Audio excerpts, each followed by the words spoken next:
Welcome to the Unboxable podcast. I'm Elena Turley, your host. I founded the Soul Mama Hub, which is a connected community and membership helping mothers go from burnt out, stressed out, desperately needing a minute for themselves to relaxed, full of joy, and with the energy to show up as the best mum possible. This is where we rediscover ourselves, find meaning, and nourish our body, mind, and soul.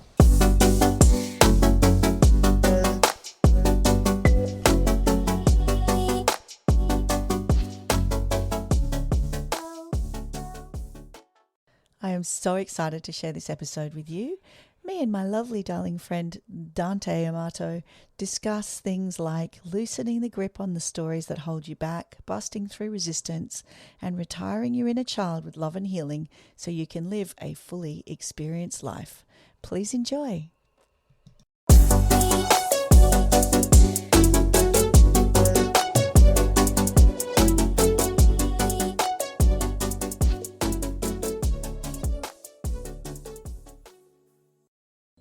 I am extremely excited to have with me today a lovely and dear friend, a new friend, Dante Amato. Welcome. Hi, darling girl. Thank you for having me. Hi, such a pleasure. I love getting women on the podcast, especially women who I believe in as much as I believe in you. And the work that you do, I believe, is so important and so powerful. So can you tell me a little bit about who you are, where you are, what you do? Oh gosh. Okay. So it's big. I always find it really difficult to put into a little short snippet Don't make it about short. what I do. Hey. Yeah, make it long. Long is good. I'm a coach and mentor, and I work with women to help them step into a fully expressed life. And so that means healing trauma, taking ownership, becoming very self-aware, working on themselves, holding space for them to really shine a light on the parts of themselves that they don't enjoy, and really just showing them that this isn't as good as it gets, like it gets better. You know, there's more. And that's what I'm here for. I just want, if every woman could experience that next level of joy and excitement and fulfillment and realness of life, if I can have anything to do with that journey for them, then I'm here for it. That's amazing. And whereabouts are you located, Dante? I am a new resident of the Northern Rivers in New South Wales, right up on the border of Queensland. I'm pretty much smack bang in between Byron Bay and the Gold Coast.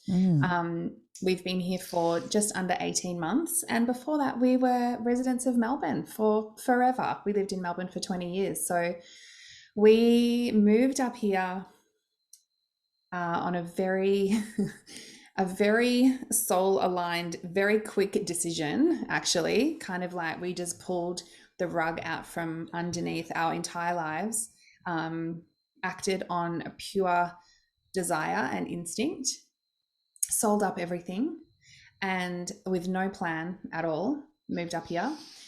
And life has just been incredible. It's never felt this alive, aligned, centered, grounded, joyful, fulfilling. It's incredible. That is amazing. And it shines through in everything you're creating at the moment, I think. And I think what I love most about what you said there is that you just jumped, like that you just decided, okay, we're going to do this thing. And then off you went, Yeah. It felt kind of irresponsible, from the outside. I'm sure it looked slightly crazy to a lot of people. What do you mean? What do you mean? Because life wasn't terrible, like we hadn't hit rock bottom or anything. We were enjoying a very comfortable life. But, when the world went a bit mad and when the lockdown started, there was just something in me that was like, you got to get out of here, and we literally, like this massive decision was made in a matter of weeks. So it was every cell in our body knew that it was right. Absolutely every part of my body was screaming that this was the right thing to do. But of course, like every human, I was having the experience of my head, my brain, my safety net, trying to give me all the reasons why it wasn't going to work. But we just put our full trust in the universe and our ability to listen to our intuition firstly. and we just did it. And gosh, you know, when you throw things up to the universe and you're open to opportunities and you actually stop for a second to look around and see that the opportunities are actually always there, just a lot of the time we don't see them. It's amazing. It's amazing what can happen. It is, isn't it? And tell me how that had happened in other parts of your life. Like, I know for me, seems like whenever we decide to move countries or move house or just make any big life decision, for me and my husband, it seems to be that we have a conversation and then the next day we're doing it. Like, it's very lightning fast. Like you say, it was always there, and Mm. it just became a moment of us becoming aware that that was there for us, for it to take hold and gain momentum and become real for us. Yeah. And I know even before I met my husband, there were moments in my life where I had wanted a car, for example, like strange stories. So I thought at one point, I really need a car. What sort of car would I like? I would really like a secondhand VW Golf. Literally the next day, my brother rang me up and said, "Oh my gosh, my dad gave me a car. I don't want it." It was my stepdad. And I was kind of not really in touch with my stepdad at that point. And my brother rang up and said, "He's given me this car. I really don't want it. We thought maybe you might want it. It's a secondhand VW Golf." And I was like, oh my God. Like, there's been moments in my life where that literally has happened. And it wasn't deliberate. It was just an opening up to possibility and then things happening in kind of a coincidental way. But because I was tuned to notice and tuned to look for it, there it was, you Yeah. know. And I don't really think about those processes as kind of magic. I just think about them as we become aware of something and then we feel it, we notice it, and it happens. Like when you went to visit your new home and you felt it straight away. You were like, this is where we're meant to live. You Yeah, know? well, you know, I say to people all the time, some of the best decisions that I have ever made in my life have been the ones that have happened in a split second, right? The Right. quickest ones, the quickest and biggest moves have always turned out to be the best ones for me. But this is the thing with, you know, becoming aware as well of these opportunities is you know me, I'm very big on manifestation and the universal laws. And one of the most powerful universal laws is the law of attraction. And that basically states that you only ever call into your life the things that you are vibrationally matched to. And Yes. so if you break that down to a really simple practice, the things that you are thinking about is what you will get more of. Mm. Whatever you are expecting to happen is what will happen. But it's a And kind of a so, specific kind of thinking, don't you think? Like, it's well, not it's intentional. right. It is intentional. Yeah. It's not, you know, but at the same time, a lot of people think about all the things that are going wrong in their life, how much money they don't have, how much they hate the job that they don't want. You know, if their relationships are suffering, all the things that are wrong with that person, you know, we tend to think about the things that are not helpful for us. But having this awareness of you actually can control so much more of your life than what you're aware of. But, you know, also this word control, I don't even like that, because really we are here just to be guided. We're constantly being guided. We actually don't have a lot of control over anything. And Right. so So I it's like a think, dance. yeah, I think for me, it was really like, I know that if this feels good in my body, it is meant for me, because Yes. it is impossible energetically and vibrationally to Yes. feel good about something that is not for your higher self, for not for that next version of you, for not something that's going to make your life better. It is impossible, physically impossible. If it feels good in your body, it is physically impossible for it to be not for you. This is so interesting. So, in a different podcast episode, I spoke to the most amazing woman. Her name is Kerry Howells, and she is a researcher, has been for 20 years in the social impact of gratitude. And she talked about the way that the opposite of gratitude in her modality is resentment. And she said, when you are in resentment, you cannot be in gratitude. And when you are in gratitude, you cannot be in resentment. And it's a little bit similar to what you're saying, that there are certain ways that we can be or think or exist that are mutually exclusive to other ways.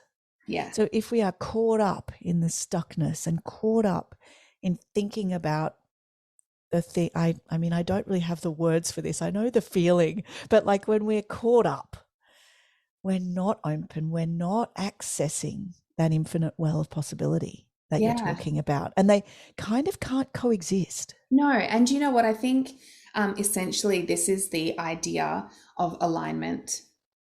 You know, this is the idea of um, ownership, responsibility, not blame, you know, all of the things that help you get to the point where you can just be in alignment, which doesn't always mean easy. It's not without challenge, right? But it's a different energy to be in.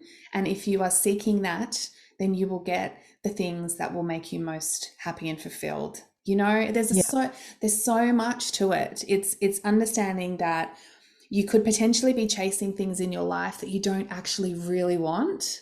You Yes. know, you could Yes. be trying to manifest things that aren't actually important to you, but you think that these are the things that you should want. Yes. It's staying in relationships that you know aren't serving you, but you have fear about what that means. Like this, gosh, there's so much, but I think it really is. You know, you asked me about making these big decisions. I think it is feeling a sense of alignment and just trying to stay there as best you Mm. can. And that's And just being yeah, aware, being open. absolutely. And you and I both know, I think that, and I hope I'm not speaking out of school here, but I think you and I both know that there are things that happen in our lives that are big, hairy, difficult, tragic things, right? And it's not to say that those things don't occur. And it's not to say that we won't have moments where we do fall into resentment and distress. And I'm not discounting any of those things by saying this, but we can heal from those things. And I think that's where the component of your work that is around trauma healing comes in, because until we heal those things, which is different for everybody, it's so personal, in my opinion, how we do that. Mm. But until we are able to express all of those big, hairy, ugly, difficult emotions and clear them and clear them and clear them and clear them until we're empty, Yeah. then we can have the space for these things we're talking about. And 100%. right, 100. and it doesn't always happen quickly, that part. Oh It gosh. And might, but it might not, you know. I think I've shared this with you that wasn't until I was 40 Right, that I was able to start unpacking and start the clearing, you know. right. I don't know if you're familiar with the term of like soul contract. It's this beautiful ideology that's thrown around that before we are incarnated into our bodies in this life that we have, we sign a soul contract that basically says that we are accepting and allowing all of the experiences that we're about to face in this life. We have already said, yep, I'm up for that. The good, the bad, the traumatic, the wonderful, all of the things. Mm. Because for our soul's evolution, it is about just experiencing the things, Yes. right? And so I think this is where, when you're feeling a lot of resentment or struggle or resistance, really coming back to that idea that life is actually just an experience. You're meant to experience the highs. You're meant to experience the lows. And without the lows, you can't be grateful for the highs, you know? I have healed now to a point where I look back on all of the very challenging experiences that I have faced in my life. And I actually look back with gratitude now, because they have been the reason that I can live so fully expressed now. I have experienced all the things, you know, I have felt deep sadness, deep trauma, deep loss, and I have felt absolute joy and gratitude and love. And, you know, for me, life is actually just about experiencing all of it. And we shouldn't stop ourselves from feeling it, you know, like feeling the emotion, feeling so many women that come to work with me in my world try not to feel, you know, they try to not be emotional, to try not to express that. It's something that's Why do you just think been, that is? Why is oh, that, look, I Dante? think the minute that we're born and we start crying, we're being shushed. You know, you shush your baby, don't cry, shh, shh, shh, shh. You know, like it starts really early. And through childhood, if we're being too noisy or we're having a tantrum or we're expressing ourselves, we're told Yeah. to be quiet, to Yeah. stop. And I also think that we have been programmed to believe that emotions are either good or they're bad. So we only want to be proud of the good emotions. We only want to show those. And if we're feeling any of the bad emotions like fear, anger, jealousy, resentment, frustration, guilt, those are bad emotions and you should not be proud of feeling those. Whereas I honestly believe that emotions are actually just that. There are some that we want to spend more time in, obviously, and there are some that we want to spend less time in, but none of them are bad. Fear and resentment and guilt and judgment, they're not bad emotions. They just are. And they're telling you something, you know? They're messengers, aren't Yeah, they? absolutely. If you're feeling that, like, be curious about what that's about. But I think, to go back to your question, we're so worried about what other people are going to interpret these emotions as that we just decide not to even go there. And without the emotion, the energy in motion, that's all emotion is, energy in motion. It's moving through your body. If you don't allow it to come out somewhere, it's just going to be in there. Yeah. And I say this all the time, it's going to be knocking on your door forever until you open the door and you let it out. Oh my gosh. I'll tell you, trying to bust out. Totally true. I'll tell you 2 stories around that. Well, 2 interlinked stories. I had a session with the most remarkable, actually someone who's been on this podcast. His name's Chris Shelton and he's a Qigong master and he's a medical Qigong therapist. Wow. So he actually does sessions and I've done one with him. And part of the session, especially online, is because he's in the Bay Area of San Francisco. He reads your face, which is an ancient art of face reading where he can discover certain blockages in your chi through your body, so trapped emotion, by looking at your face. And he instantly read heartbreak. And he said, it's been there a long time. And of course, the moment he said it, there was a space on the call, and I said, gosh, people must cry a lot in your sessions. And he said, yeah, all the time. And he prescribed some really interesting treatments to do with traditional Chinese medicine to clear heartbreak, to bring those, and it was to do with making certain sounds with certain visualizations and cupping and taking herbs, and it was really interesting. And then somebody else in another call, I have the best podcasts calls, I get so much from them. Somebody else said to me, oh yeah, you're really good with anger, because I'm a martial artist. Like, I'm good with moving anger around the room. But they were like, but you're not good at it in your real life. And it hit me like a ton of bricks. And I realized, yeah, that's true. I didn't learn how to appropriately express anger. Yeah. And there's a place for it not being appropriate at all, but there's 100%. Ways to do that safely for those around you. Like, you don't have to yell and scream at your children. You can yell and scream at a tree, or a pillow, or you can rip pieces of paper up into tiny pieces, or you can punch a punching bag. There's ways to identify when you feel angry and it needs expressing without it coming out sideways on the people around you.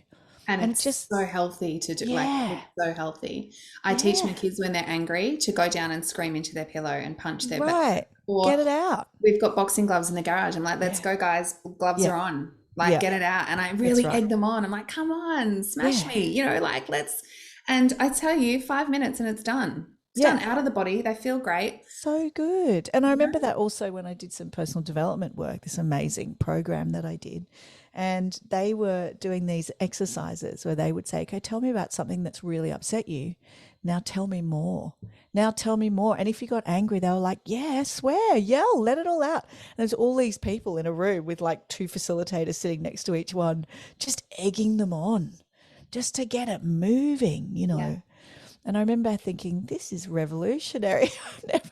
I'd been to so many healing modalities and body work, but none of them had ever actually embraced the anger side of it. And I felt really strange and it felt really weird, but it was so good. Well, it feels strange because we have been taught that it's not appropriate, not nice, that we can't control our anger. Like, it's some kind of, we have some kind of filter that is not being applied. Like, it's like when you become aware of that, especially as parents, gosh, it's incredible because it changes everything.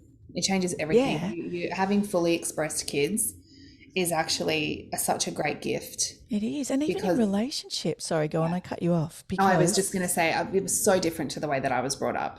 I was literally children should be seen and not heard, Yeah. And so to be able to watch a different way, it's incredible. Yeah, amazing. And I remember at the beginning of my relationship with my husband, he hadn't been in loads of relationships before and he had some stuff, he had some stuff going on. And I remember because I'd just done this personal development work and I was pretty cleared out. I was pretty in the space of I can hold a space for whatever's going on for you without taking it personally. So he would say all kinds of outlandish things, as he was going into our relationship. And it was confronting. Like he was younger, I had a child, there was lots of levels. And he would say things like, oh, I just feel like blah, blah, blah. And it would be something really outlandish. And I'd be like, okay, yeah, cool. Tell me more about that. And he was just kind of like, how did that not upset you? I've never met anyone who can just listen to me say things without attaching meaning for them. And that ability to actually hear somebody and receive something that they are saying out loud without it being personal Absolutely. is incredible. Like it will transform our world. It's something I teach a lot of inside the academy that I run, the membership. And it's a really big one for kids, for partners, for just people in the world. Like if someone on a customer call, like in a call center is being really rude, I think in the past I would have given it right back to them and hung up and like really, and now I often just say, wow, you sound quite upset. Are you okay? Are you having a bad day? And it's genuine, like it's not sarcastic, and they can feel that. And often they'd say, oh, no, I'm fine. And it just makes them realize that something was coming out in a way that they weren't aware of and that I wasn't going to take it on, but I was giving them the space to let it out. And it's really unusual, that kind of unconditional acceptance of people as they are. Well, it allows them to become self-aware, and Right. that's the key, right? Yeah. Yeah, they become aware that it's not yours, it's theirs. Yes. That can sometimes be the little light bulb that switches on. Yeah, it's fascinating. So tell me more about how you use that, I guess, in your day to day. So in your work, how do you do that in your sessions, in your what you offer?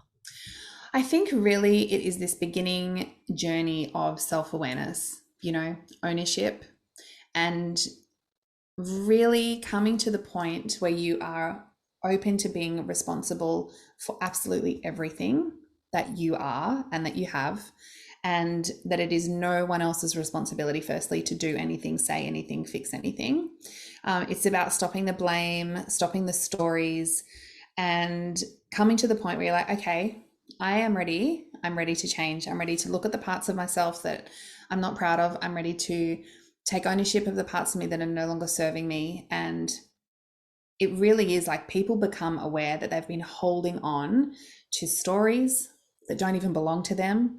Someone else has somehow imprinted this story on them, or limiting beliefs or things that they've heard in childhood that they have actually created a story about. Like it's not real. It's a perspective, really. And it starts there. It starts there with everyone. It doesn't matter what brings the women into my world. It always starts with self-awareness. It's not about no one else. I almost say, I don't want to hear about anyone else. I don't want to hear about what people are doing to you, what they're saying about you, what they've done to you, how they're making you feel. Yeah. Let's talk about you. And where is this coming from? Tell me something about resistance. Like I know the other day I was in a phone call with a really dear friend and it was a 2-hour phone call. She was basically doing a session with me. She's a powerful healer herself. And during that session, she was saying something to me and energetically I was saying no. I did, and she knew I needed it. And because we're close, she was pushing me to take it. And so I started to feel this like physical resistance. I started to get like a tummy ache, and then my head was saying, you're hungry, you need to get off this phone call and go eat something. You've been sitting at your desk for 6 hours, like just go and so I said to her, I'm sorry, babe, I've really got to go. Like I've got to really, she's like, yeah, whatever. Like you're not going anywhere. And I said, no, I've really got to go. I'm hungry. You don't understand. Like, and we'd been on the phone like an hour and a half at this point. So I was like, in my head, I'm like, she's going on and on. I have to get off this phone call. My head was just no. And we got through it because she just kept not allowing me to dodge. She just kept saying, no, you're not going anywhere. You have to hear this. You have to get this to move forward. And sure enough, after about 10 minutes of me saying, I'm hungry, I've got to get off this phone call, we got through it. And then I stayed on the call for another half an hour and we had this huge breakthrough and it was Yeah. remarkable. So Yeah. how does that show up in your work, that sort of resistance? What do you see? Oh, well, I always say, how much truth can you handle about yourself? Because once you've answered that, you'll know the extent of which you are capable of growing. The resistance comes from your safety mechanisms wanting to kick in. Right. The This keeping is, you, to keep you small and keep you in the yeah, comfort zone yeah, and keep you, yeah. yeah. And so the thing is not even to keep you small. So the way the brain works is that it just wants to keep you safe, and safety to your Yes. brain is what's familiar. Yes. Now, what's familiar is what's always happened. So like if you look at that, that's not always what's good for you. Yeah. Right? So why it's so hard to like break the pattern, to identify the behavior, because our brain is actually comfortable with that. Yeah. So the second that your brain's like, oh, this doesn't feel familiar, all of the alarm bells will start going off. Don't do Right. that. That's not a good idea. This doesn't feel safe. Yeah. Oh, don't Yeah. do that. Tummy ache, all the reasons to leave the call, the Yeah. sweats, the headache, the dizzy, can't focus. This is your brain's way of keeping you familiar. And it's a really good sign that you are Great sign. moving in the right direction Yeah, because you are challenging your reality. And the other 100%. part of that too that I love is so I often ask the women I work with is the question I ask is, are you willing? How willing are you to make change in your life? And are you willing to do whatever it takes? Are you Mm, really willing to do whatever it takes? And that willingness part is something that can't be given, it can't be taught. It comes from deep within you. mm, And you know when it's there, or you wouldn't be doing the things mhm, that we offer. You wouldn't be responding to those offers. mm. But it's such a fantastic part of that transition 100%. That, to the find that. programming that we hold as adults, as grown adults, it has taken a lifetime for it to get there. And so we can't possibly expect that to go in a conversation, in a couple of weeks with a mentor, in a program. It is decades of the same thought and the same belief over and over and over and over and over again. Yeah, absolutely. We're And literally starting from scratch. We're trying to build a pathway mm, through a dense forest, yes, like brick yes, by brick. We can't just walk a new path. There's no path there. We're yes. having to like recreate it. And so that resistance, again, it's about awareness. This resistance is a good thing, and Yeah, allowing yourself to let go. I say to my clients all the time, just loosen the grip a little bit. You yeah, don't have to throw yourself out into the universe with no parachute. yeah. Just loosen the grip, right? We're going to go from white knuckles, Yes. just closed fist. Oh, that's Just loosen beautiful. it a little I bit, a love little that. bit, a little I bit. often talk about, when we start to make change, we feel like we need to change everything all at once. And actually, we don't. We just need to take No. that little next right step, And that little step. yeah, do you know actually, I don't like to use science a lot, but it is scientifically proven. Science is good. Science is great. Just another Science is tool great. in the toolbox. That's all Yes. it is. Yeah. Science says that if you are experiencing too much change, in fact, yeah, You you shut should down. Yeah. absolutely, yeah. 100%. So Yeah.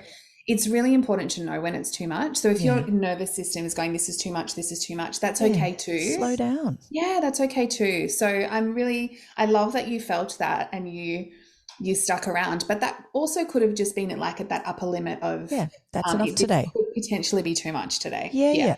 And it's only because she's a trusted friend and someone who knows me. Yeah. Like I don't think a therapist would have necessarily Mm, done this. And we were working very much in an energy sense. We weren't yeah. working in a therapy, trauma healing type Yeah. sense, which is a Yeah. different thing, right? So I think it's so fascinating talking to you about this. I love it, Dante. Thank you. And there's so much we could talk about for like a million years. But what I would love to hear from you, and I would definitely love to have you back so we can talk some more another time, part I would 2, love that. Dante Amato. But what I was just thinking about was, without breaching any privacy, of course, is there any way you could tell me perhaps one of the favorite, even if you change a few details to make it private, one of the favorite results that you've seen occur in a customer that you've worked with, in a client that you've worked with, that shows this transition that we're talking about? Give me an example. Yeah, and straight away I have a client that has come to mind, and I actually don't think I will ever forget what it was like to stand beside her as this process happened for her. So she came to me, she's quite young, early 20s, with a small child, and had grown up in a very traditional Asian family. Yeah. Had been there was a lot of obligation in her life, we'll put it that way. And she had all of her decisions to this point had been for her mother, her brother, for her relationship. She had no idea of what it felt like to lead her own life. That's huge culturally, yeah. Yeah. And honestly, the first 3, 4, 5 calls, over the first month or so, were literally just crying and crying and crying for her, like really allowing herself to look back on her childhood and know that it was okay to feel sad about what she'd experienced, and to own that, and to not just be like, no, well, I turned out fine, so it's fine, right? That's very common. Yes. To actually go back, connect with your inner child, and have love and sympathy and hear her, right? So that she can tell you all the ways that she's been trying to keep you safe to this point, allowing her to retire and let you live your life. We really did a lot of work on her getting to know herself as her own identity, and not just one as a daughter or as a sister, or as a child, like who she is and what she wants for her family. Anyway, she went from working in a job that she hated, in a very regional part of Australia, with a very, very loving partner, but the partnership was filled with disharmony, because she was very defensive all the time because of the way that she'd been brought up. And we only worked together for 3 months, and in that 3 months she completely turned her relationship around, learned some beautiful communication skills, quit her job, moved to the coast, which is what she wanted to do, is loving her work. And she messages me often, actually, and she says, I talk about my life before Dante and after Dante. That gives me chills. Like, that's amazing. It's just it's such an honor, but it's not, I don't do the work. The work for me is not hard. They do the hard work, but it really is a moment just to be grateful for women who show up and are willing, like you say, they're willing, and they know it's going to be hard. Yeah. And they know it's going to be uncomfortable. Sure. And maybe people won't get it, which is also okay. And you never know when they might get it later on. Yeah. Sometimes you're planting seeds. You're not seeing the tree grow straight away. Like when I look at her, when I got on the last call with her, and she looked different to what she did 3 months ago. Have you noticed? Right? I'm sure you've noticed that. I've seen it. Yeah, the face changes, the posture changes, the tone of her voice had changed. And happy to report that she is actually just living her best life ever, currently. So it's hard sometimes to articulate the kind of transformation that happens, because before you know how good it can be, you don't know how good it can be. And it's experiential. Like we've always said, the deepest learning is an experience. Yeah. It's not something that can be encapsulated in words or, it's something you need to experience. Yeah, it really is. And just, if I could leave any kind of inspiration with your listeners, it would be, if there is a part of you that feels like there could be more, then there is. That's right. Yeah, then there is, and go get 100%. It. Like, do whatever it takes to get that, because it's your soul messaging you, like trying to wake you up. Girlfriend, Absolutely. This is not all there is. I call it heeding the call. Yeah. You got to heed the call of that little inner voice. Yeah. That's really the way that it feels to me. Oh, I love what you're saying, Dante. I get so juiced up hearing stories like that. I'm just like, oh my God, it's so cool that we get to do this work, It because we really kind is. of do similar work. We do it quite differently, but we kind of going for the same kind of directional kind of stuff energetically, you know. And I mean, I'm flattering myself saying that now, but I feel like we want that for our people, you How good know. is that, huh? Yeah, it's Yeah. amazing. It's Yeah. amazing. So, thank you for being here today, Dante. I'm gonna Such a pleasure. always a pleasure. I'm gonna put lots of links and ways that people can find you in the show notes. But Dante Amato, DanteAmato, is how you find her. And this is my beautiful friend Dante. Thank you. Thank you so much, beautiful. Thank you. Bye, everybody. If you have enjoyed this podcast that I produce and release for free, please like, share, subscribe, and follow me on Instagram at Soul Mama Hub.